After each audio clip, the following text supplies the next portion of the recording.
বাংলাদেশ জাতীয়তাবাদী শ্রমিক দল ২ নং বড়উঠান ইউনিয়ন শাখার কর্মী সম্মেলন অনুষ্ঠিত হয়েছে। সোমবার এই সম্মেলনের আয়োজন করা হয়। কর্ণফুলী উপজেলা শ্রমিক দলের সভাপতি তৈয়বুল আলম আঙ্গুরের সভাপতিত্বে সম্মেলনে উদ্বোধক ছিলেন উপজেলা শ্রমিক দলের সাধারণ সম্পাদক মনির উদ্দিন। প্রধান অতিথি ছিলেন ২ নং বড়উঠান ইউনিয়ন বিএনপির সভাপতি ইদ্রিস হায়দার নয়ন। প্রধান বক্তা ছিলেন সাধারণ সম্পাদক এস.এম. ফারুক হোসেন।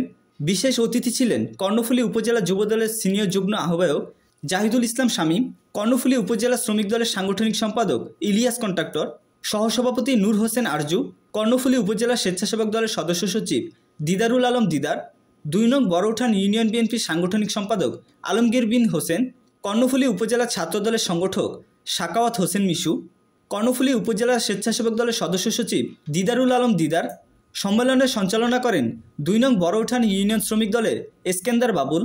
সম্মেলনে নবনির্বাচিত ২ নং বড়উঠান ইউনিয়ন শ্রমিক দলের সদস্য সচিব আহ্বায়ক মোহাম্মদ ইলিয়াস, সিনিয়র যুগ্ম আহ্বায়ক মোহাম্মদ এসকেন্দার বাবুল, যুগ্ম আহ্বায়ক মাহবুব আলম, মোহাম্মদ ফারুক, যুগ্ম আহ্বায়ক রেজাউল করিম রনি, আশরাফুল এহসান, ফারুক, মোহাম্মদ মামুন। উপস্থিত নেতৃবৃন্দ আরও ছিলেন জুলধা ইউনিয়ন শ্রমিক দলের সিনিয়র যুগ্ম আহ্বায়ক মোহাম্মদ আলী হোসেন দস্তগীর।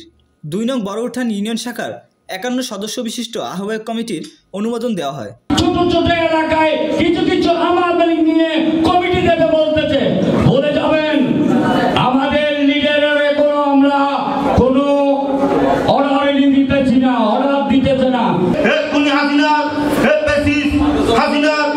এই আত্মারা কিন্তু আপনাদের সাথে যখন ঢুকবে তখন একটা গন্ডগোলের সৃষ্টি করা হবে।